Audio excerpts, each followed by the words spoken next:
और साथ संगत हम इस मिशन को कभी भी ऐसे ना साथ संगत धीमा पड़ने दें। हम जिन्होंने अपना जीवन सारा लगा दिया इस मिशन के ऊपर, हम भी साथ उन्हीं की शिक्षा ली है, हम भी इस मिशन को आगे से आगे बढ़ाते चले जाएं, ताकि साथ जैसे गुरु का ध्यान होता है वो पूर्ण हो। साथ ये तो हम ब्रह्म ज्ञानी है, हमें ब्रह्म का ज्ञान है, हम भली प्रकार जानते हैं कि शब्द गुरु सुरत चेला, शब्द गुरु होता है, गुरु की आवाज गुरु होती है। साथ आवाज कभी मरती नहीं, वो जुगों जुगों तक कायम रहती है। ये शरीर का टोला सासंग जब पलटता है तो थोड़ा सा संगत वो ऐसे उदासी सी होती है, पर ये फिर सासंगत आवाज देता है कि अभी मैं इस घट में बैठ गया हूँ। तो और सासंगत जो गुरु की जो आवाज होती है, ये सासंगत हमेशा हमेशा के लिए बुलंद होती है। ये तो सासंगत बाबा जी रोज ही मिसाल देते थे कि जैसे हम रोज मैले कपड़े उतार कर धुले हुए डाल लेते हैं, इसी तरह ये महात्मा की मौज होती है कि ये चोला पलट लेता है, ये आवाज कभी भी खत्म नहीं होती। संत ने ओहो नाम दे बाजों जिन्हां नू कोई कम नहीं। संत ने ओहो जो हर बाजों जी सकदे इकदम नहीं। दिन ते राती संत हमेशा सिफत हरी दी गांदे ने। नाम दा दारू पी पी साधु सारे रोग गवांदे ने। ना ही रब दा रब वाले लई इको एक सहारा ए। उठदे बहंदे खांदे पींदे नाम गुरु दा प्यारा ए। संत हरि दे दुनिया दे विच सब तो चंगे रहंदे ने। अवतार गुरु दी शरणिया शुभ करदे ने शुभ कहंदे ने। एक तू ही निरंकार। संत ने ओहो नाम दे बाजों जिन्हां नू कोई कम नहीं। सत्संग जी प्रेम से कहना धान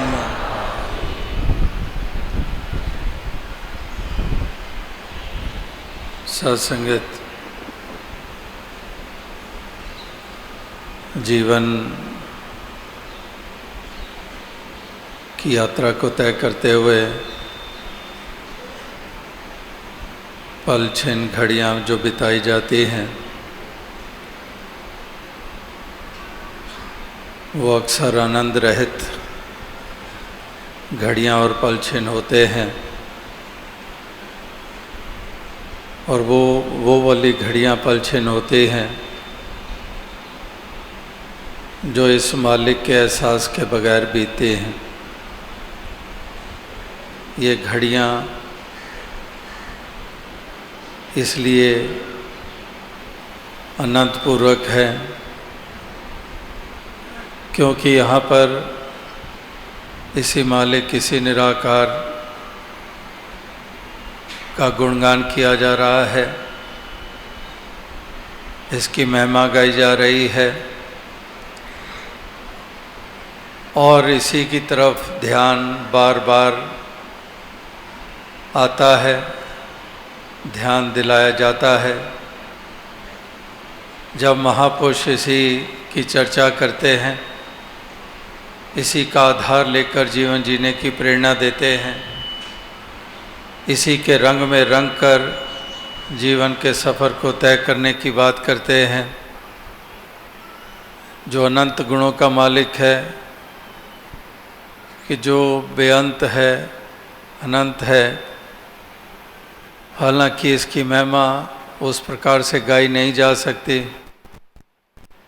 लेकिन फिर भी जितनी ज़ुबान की सीमा है, जितनी शब्दों की सीमा है, उसी दायरे में रहकर इसका ज़िक्र होता है, इसके गुणगान होते हैं, और उसमें ही कहने वाले, सुनने वाले वो उसका पूर्ण आनंद प्राप्त करते हैं। तो इस तरह से ये फिर आनंद की महसूसियत होती है। जब जब भी हमने आनंद की महसूसियत की, तो अगर उसी को हम कायम रखते हैं तो आनंद भी फिर कायम रहता है। दुनिया में तमाम जिम्मेदारियां तो निभानी हैं, लेकिन उनको निभाते हुए अगर जहन में इसकी उपस्थिति ये हमेशा बनी रहती है, ये एहसास बना रहता है, तो फिर जीवन के तमाम मरहलों में से गुज़रते हुए ये आनंद जो है ये कायम रहता है।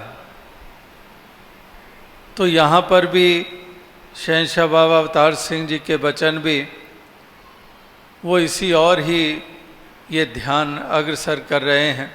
जो संत प्रवृत्ति वाले होते हैं वो इस कदर इसको अपनाते हैं, इसकी तरफ अपना ध्यान अग्रसर करते हैं, इसका एहसास करते हैं कि मानो कोई काम ही नहीं है। लेकिन दरअसल तमाम कार्य करते हैं, कर्मशील होते हैं, कर्म योगी होते हैं, पलायनवादी नहीं होते हैं, एस्केपिस्ट नहीं होते हैं। लेकिन उन तमाम कर्तव्यों को निभाने के साथ साथ जब इसको इस कदर अपनाए रखते हैं, कोई भी कार्य हो इसी का जिक्र कर देंगे, किसी बात की चर्चा हो उसी में से निकाल लेंगे आध्यात्मिकता और जोड़ देंगे परमार्थ के साथ और इस निराकार के साथ। यानी कि कोई भी जिक्र हो किसी चीज़ का, किसी दुनियावी बात का, किसी डेवलपमेंट का, किसी पदार्थ का, कुदरत का, तो उसको ही इस कदर जोड़ देंगे निराकार के साथ, परमार्थ के साथ, भक्ति के साथ। ऐसी ऐसी मिसालें ये देकर, तो इस प्रकार से यहाँ पर शहंशाह बाबा अवतार सिंह जी भी कुछ ऐसे ही भाव रख रहे हैं। संत ने ओहो जो हर बाजों जी सकदे एकदम नहीं। तो जो संत होते हैं वो हरि के बाजों यानी कि हरि के बगैर एक दम भी नहीं रह सकते हैं। एक मछली की मिसाल तो हम बालपन की अवस्था से सुनते आ रहे हैं कि एक मछली के लिए जल जैसे प्राणदायक हुआ करता है। एक मछली जल के बगैर रह नहीं सकती है, वही उसका जीवन है। मछली को जितनी देर जल से बाहर रखेंगे उतनी देर वो तड़पती रहेगी, और जो ही उसको वापस जल में डाल दो फिर रवानगी आ जाती है, फिर वो आनंद की महसूसियत करती है। मछली के लिए दौलतों के अंबार लगा दें, मछली जल से नाता बेशक तोड़ ले, ये तुझे हीरे जवाहरात सोने के आभूषणों के ऊपर तुझे रख देते हैं, देख तू घिरी होगी हीरे जवाहरात के साथ, कितना तुझे सुकून मिलेगा। वो हीरे जवाहरात के ढेर के ऊपर भी तड़पती रहती है, क्योंकि जल ही उसका जीवन है। इसी प्रकार से भक्त भी उस मछली के मानंद इस हरि परमात्मा निराकार, जैसे कहा भी है कि तुझसे निकसी फूट मरा, जय जय देखा तह तह तू है, तुझसे निकसी फूट मरा, कि इस तरह से तेरे से निकलना, तुझ नाम सरोवर से बाहर निकलना मेरे लिए घुटन का और पतन का और अंत का कारण है। इसलिए विसर नहीं दातार अपना नाम दे, कि दातार तुझे विसारे नहीं, तुझे भुलाए नहीं। और ये संतों का संग जहाँ से बात आरंभ हुई, जो ध्यान इसी का दिलाते हैं, जो चर्चा इसी की करते हैं, जो गुणगान इसी का करते हैं। तो संत भक्त प्रार्थना भी यही करते हैं कि सही मिलाएं जिना मिल्या तेरा नाम चित आवे, कि ऐसों से मिलाप करा जिनके मिलाप से तेरी तरफ ध्यान आ जाता है। वही बात हो रही है कि तुझे ना विसारूं, विसर नाही दातार अपना नाम दे, कि तुझे ना विसारें, तुझे ना भुलाएं। तो इस प्रकार से ये संत महात्मा भक्तजन वो इसके बगैर एक दम भी नहीं रह सकते हैं, एक पल भी नहीं रह सकते हैं। ये जीवन है इनका, है तो सारे संसार का जीवन यही। लेकिन भक्त जो है वो इस चीज़ को जानते हैं और इसीलिए गुणगान करते हैं। एक जीवन का आधार यानी कि सारे संसार का आधार तो निराकारी है, लेकिन जो असंत होते हैं, जो अज्ञानी होते हैं, वो इस चीज़ को जानते नहीं हैं, इसलिए वो एहसास नहीं करते हैं। वो यही सोचते हैं बस जीवन मिला है तो ये सब कुछ, ये तो मुझे मिलना ही है। और इस प्रकार से एक नेचुरल ये प्रोसेस है, इस तरह से उसको एक मान कर चलता है। वो इसीलिए वहाँ पर फिर कृतज्ञता का भाव नहीं होता है, वहाँ पर वो एहसास, वो शुक्राने का भाव नहीं होता है। लेकिन भक्त एहसास करते हैं, इसीलिए शुक्राने का भाव होता है और पल पल शुक्राना करते हैं। एक इनकी आदत, एक स्वभाव ये इनका बन जाता है, जिसको हम कहते हैं कि एटीट्यूड ऑफ ग्रैटिट्यूड, कि इनका ग्रैटिट्यूड का जो भाव है वो इनका एटीट्यूड बन जाता है। कितनी कितनी लोगों को आदत होती है, कहते हैं हमें सच सच पर्सन है, सच एंड सच एटीट्यूड, उसका ऐसा एक स्वभाव है, ऐसा उसको एक व्यवहारिक उसका रूप है। तो इस प्रकार से ये भक्त महापुरुष संत जन भी ये शुक्राने वाला एटीट्यूड रखते हैं। ये हमेशा इसका शुक्राना करते हैं कि दातार तूने जो दातें दी हैं, दातार तूने ये जन्म दिया है, और ये केवल जन्म ही नहीं दिया, ब्रह्म ज्ञानियों का संग दे दिया और मुझ आत्मा का कल्याण कर दिया। जन्मों जन्मों से भटकने वाली, जन्मों जन्मों से शरीरों में आने वाली, नाना योनियों में से गुजरने वाली मुझ आत्मा का उद्धार। तो शुक्राना जितना करते जाऊं कम नहीं है, वो कम पड़ जाएगा, जितना भी करते जाएं उतना ही कम पड़ेगा। तो इस प्रकार से ये भक्तों महापुरुषों का, संतों का यही एक भाव होता है, यही एक स्वभाव होता है कि वो इसी की चर्चा करेंगे, इसी का महिमा गाएंगे, इसी को प्रधानता देंगे। और इसको उठते बैठते, जैसे कहा भी है कि उठत बैठत हर बजो, साधु संग प्रीत, नानक दुर्मत छुट गई, पार ब्रह्म बसे जीत। कि उठत बैठत हर बजो, के हरि का भजन, हरि का एहसास ये उठते बैठते करते हैं। उठत बैठत हर भजो, साधु संग प्रीत, संतों महापुरुषों के साथ प्रीत, इनके साथ लगाओ, और नतीजा कि ये दुर्मति दूर हो जाती है, ये खोटी मति दूर हो जाती है और सुमति आ जाती है, क्योंकि ध्यान भी तेरा, संग भी महापुरुषों का। तो इस प्रकार से ये फिर ये कूड़मति या हूड़मति या ये खोटी मति क्यों, फिर तो एक सुमति ही होगी। तो इस प्रकार से महापुरुष यहाँ पर संत जन, गुरु पीर पैगंबर, वो लगातार यही जिक्र करते आ रहे हैं कि नानक दुर्मत छुट गई, जो दुर्मति है, क्योंकि दुर्भाव नहीं है, दुष्भाव नहीं है। दुर्भाव और दुष्भाव इसलिए नहीं है क्योंकि पावन के साथ नाता जुड़ा है और साधु की मति को लिया है।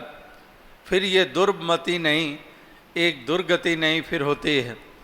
तो इस प्रकार से ये संतों महापुरुषों की वाणी वो लगातार यही पुकार पुकार कर कहते हैं कि श्वास श्वास सिमरो गोविंद, मन अंतर की उतरे चिन, कि श्वास श्वास पे नाम ले, वृथा श्वास मत खोए, क्या जाना इस श्वास का आवन होए ना होए। कि ये पता ही नहीं है कि अगला श्वास आना भी है कि नहीं आना है। तो अगर मैं श्वास श्वास पे इसका नाम ले रहा हूँ, तो अगर वो आखिरी भी है तो फिर ये होगा कि आखिरी श्वास तक इसने इसका ध्यान किया। ये पता नहीं है कि कौन सा आखिरी होगा। और अगर ये श्वास श्वास इसका एहसास है, तो अगर आ ही गया आखिरी श्वास, तो फिर आखिरी श्वास भी इसी के रंग में रंगा हुआ होगा। तो इसलिए महापुरुष कहते हैं कि श्वास श्वास पे नाम ले, वृथा श्वास मत खोए, क्या जाना इस श्वास का आवन होए ना होए।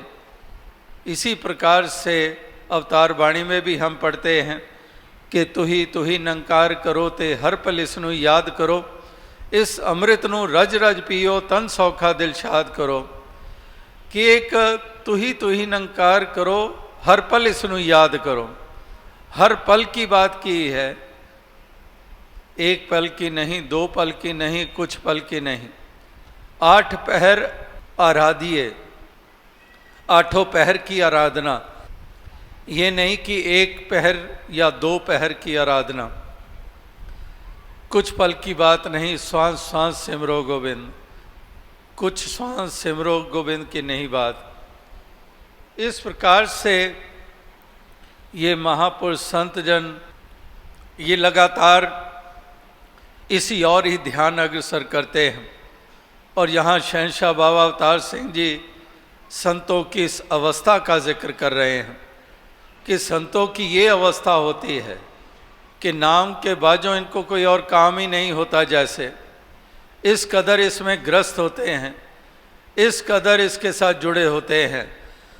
और इसी प्रकार से ये इसी का ही वण जिसी का व्यापार करते हैं।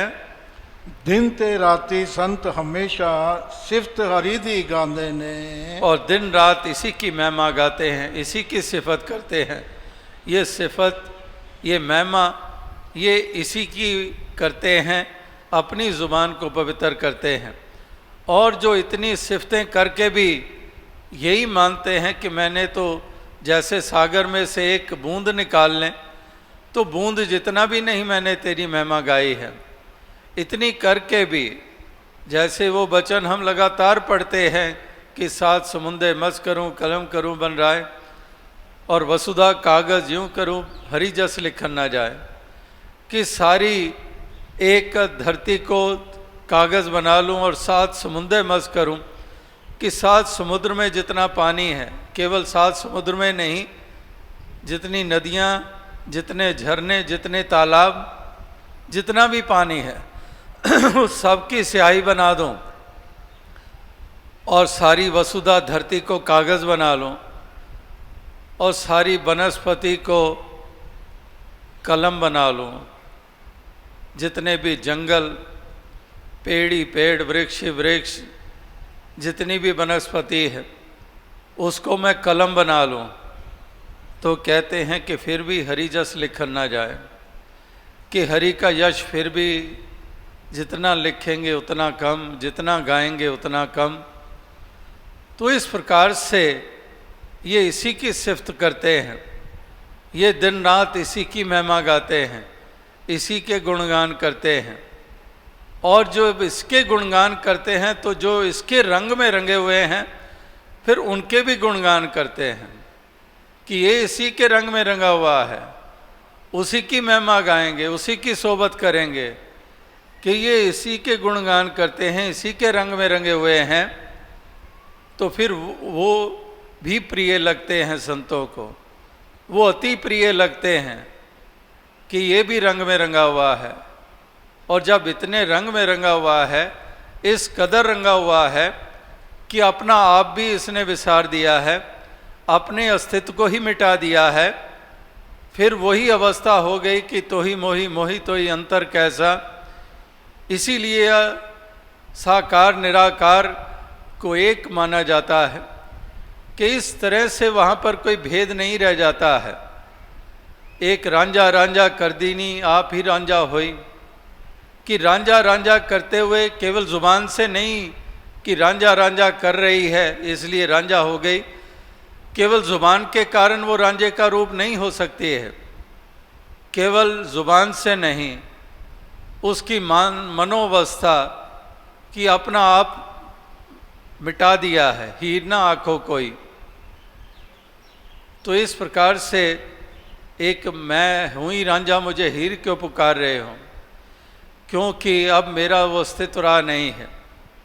इसी प्रकार से ये जो हरि के रंग में इस कदर रंगे होते हैं, तो फिर संत जो हैं उसको भी हरि का रूप जानते हैं, हरि की महिमा गाते हैं, और इसके रंग में जो रंगे हुए हैं फिर उनकी महिमा गाते हुए भी ये थकते नहीं हैं, उनकी भी महिमा गाते हैं कि ब्रह्म ज्ञानी का सकल आकार, ब्रह्म ज्ञानी आप निरंकार, कि ये वाक्य ही ब्रह्म ज्ञानी को निराकार का ही रूप मानते हैं।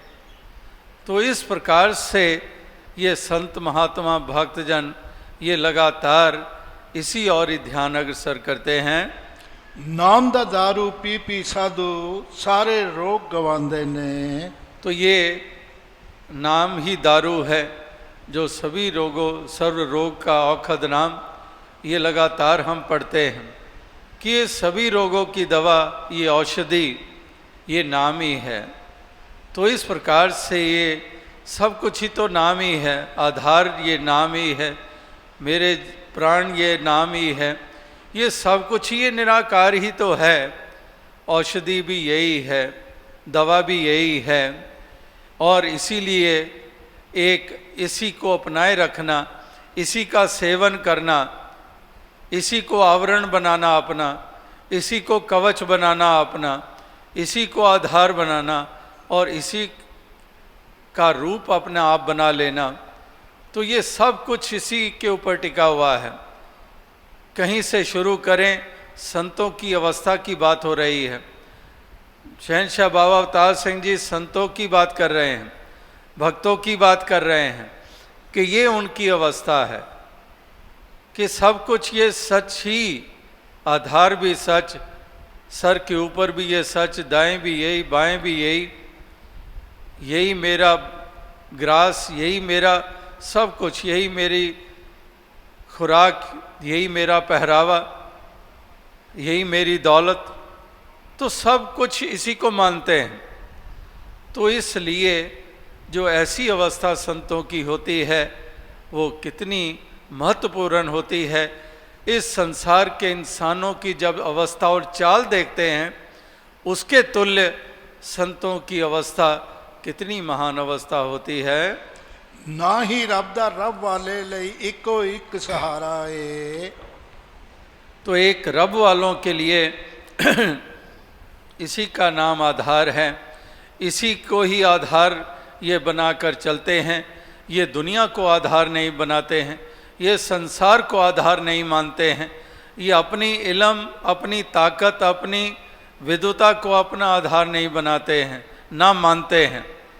ये आधार इसी को मानते हैं कि तू ही आधार है मेरे जीवन का, तू ही आधार है सारी कायनात का। तो इस प्रकार से ये नाम ही इनका आधार रहता है। उठते बहते खांदे पींदे नाम गुरु दा प्यारा है। तो इस प्रकार से उठते बैठते लगातार निराकार का जिक्र हुआ है। पहले शब्द से लेके लगातार हरि का जिक्र हो रहा है, नाम का जिक्र हो रहा है, और करते करते यहाँ पर जिक्र आ गया कि नाम गुरु दा प्यारा है। कि इस प्रकार से जब भक्तजनों की ऐसी अवस्था होती है, फिर वो कोई भेद नहीं जानते हैं, और जिसके कारण ये सच्ची दौलत मिली, फिर उसी को उसी के रूप में हरि का रूप देखते हैं। और इस तरह से फिर एक मुर्शद का जिक्र कहाँ नहीं हुआ है। मियाँ बाहू इत्यादि सूफी संत महात्मा कैसा जिक्र करते हैं कि मुर्शद दा दीदार वे बाहू मैनू लख करोड़ा हजा हूँ। और स्थान पे भी कहते हैं कि मुर्शद काबा और तालिब हाजी किबला इश्क बनाया है कि इस प्रकार से एक मुर्शद को काबा और तालब हाजी हो गया और किबला कहते हैं कि किबले की तरफ मुख करो, रुख करो, तो कहते हैं कि किबला जो है मेरा वह इश्क है और मैंने इश्क ही अपना किबला बना लिया है। इश्क की तरफ ही मेरा ध्यान है, इश्क की तरफ ही मेरा रुझान है। वही बात के प्रेम प्याला जो पिए शीस दक्षिणा दे, लोभी शीस ना दे सके नाम प्रेम का ले। इस प्रकार से ये फिर इश्क ही प्रेम प्याला जो पिए, ये फिर इश्क को ही किबला बना लेते हैं और मुर्शद को काबा ये बना लेते हैं। और यहाँ तक इतने हमारे तसव्वुर में भी नहीं बात आती, ऐसी ऐसी एक अपनी मनोवस्था का जिक्र कर देते हैं कि बुल्ले शाह जी जैसे संत कहते हैं कि मैं रांझे नूं ढूंढण चली ते मैनू रांझण मिलिया नाही, रब मिलिया मैनू हत्थां लोको पर रब रांझण जिया नाही। इस प्रकार से एक कैसी कैसी उनकी अवस्था रही होगी, तो वही सी का ही जिक्र किया जा रहा है। उसी का जिक्र यहाँ शहनशाह बाबा अवतार सिंह जी कर रहे हैं। ये संतों की अवस्था होती है जो रंग में रंगे हैं, उनकी अवस्था है जो अपना आप सामने रखते नहीं हैं, जो अहम में चूर होते नहीं हैं, एक द्वैत का भाव आता नहीं है।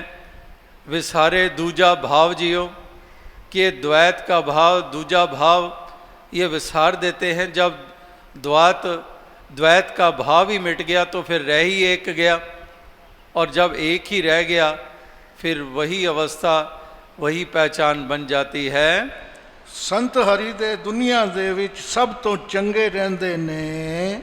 तो संत हरि दे इस दुनिया तमाम में सबसे चंगे अच्छे ये माने गए हैं, क्योंकि जब ये अवस्था हो गई, ये नज़रिया हो गया, ये भाव हो गया, तो वो दुनिया से चंगे नहीं होंगे तो क्या होंगे। उनका रुतबा ऊंचा नहीं होगा तो क्या होगा, उनका दर्जा ऊंचा होगा कि क्यों ना होगा, क्योंकि सब कुछ तो अच्छाई के ऊपर आधारित है, ये निर्मल के ऊपर आधारित है। तो फिर ये तमाम दुनिया से ये चंगे रहते हैं, अच्छे रहते हैं। जैसे लगातार राजमाता जी की रचना गीत के रूप में कि संत ने इस दे मौजा कर दे दुनिया पे ही कुरलांदी। एक मौज करते हैं, चंगे हैं, वो किस लिए? क्योंकि इनकी आत्मा का नाता परमात्मा से जुड़ा है, क्योंकि इनको इसका आधार मिला है, क्योंकि इनको अपनी सच्ची पहचान मिली है, क्योंकि इनको एक सच्ची दौलत मिली है, क्योंकि ये इसी को समर्पित हैं, इसी को समर्पित हैं, इसी के प्रति कृतज्ञता का भाव आठों पैर बना हुआ है, इसी को कर्ता मान रहे हैं, इसी की रज़ा में रहते हैं, इसी के भाने में रहते हैं, सब्र और संतोष की दौलत से युक्त हैं। तो कहते हैं कि फिर आनंद तो तभी मिलता है, वरना तो दौलत वाले इतनी इतनी उपलब्धियां और प्राप्तियों वाले भी, उनमें भी अगर सब्र नहीं है तो वो कहाँ पर मौज कर सकते हैं, कहाँ पर वो आनंद ले सकते हैं, क्योंकि वो फिर भी कल्पना में ही पड़े रहते हैं। दौलत भी है, साधन भी हैं, सामर्थ्य भी है, बहुत कुछ है, लेकिन फिर भी वंचित हैं उस सच्चे सुख से, उस सच्ची एक खुशी से वो वंचित हैं। जो आनंद, जहाँ से दास ने बात आरंभ की थी, ये घड़ियाँ आनंद में बीत रही हैं और हर घड़ी आनंद में बीते उसका जिक्र हो रहा है।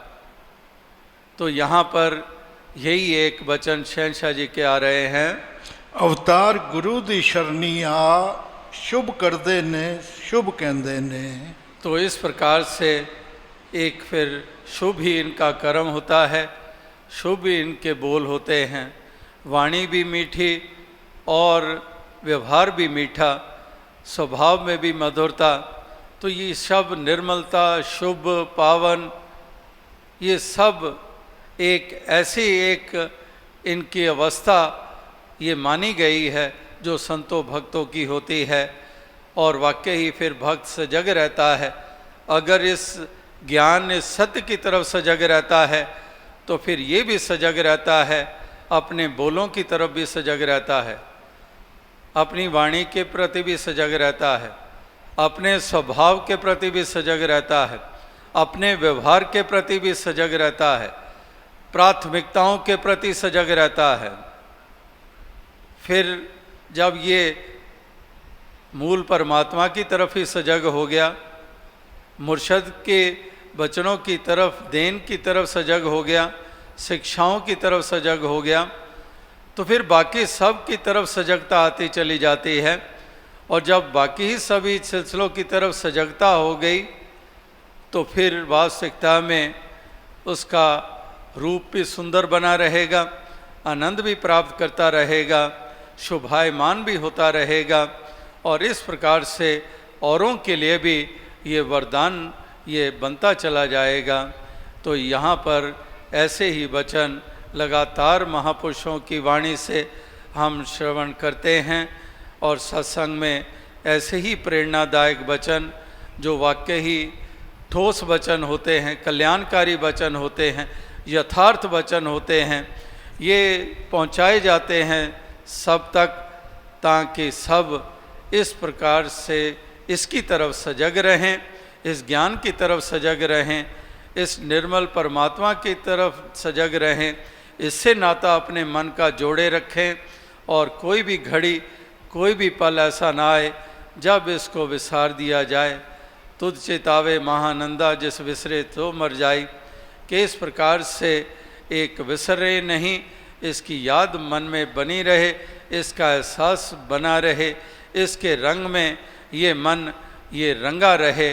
कभी भी इस मन के ऊपर कोई और रंग ना चढ़े, निराकार का ही रंग चढ़े, संसार का ये रंग ना चढ़े। इसलिए महापुरुष संत जन ऐसे वचन बार बार दोहराते हैं और हमें प्रेरित करते हैं, हमें सजगता प्रदान करते हैं। तो इसी तरह से यहाँ पर अवतार वाणी से भी शहंशाह बाबा अवतार सिंह जी के वचन भी वो इसी और ही ध्यान दिला रहे हैं। साध संगत जी।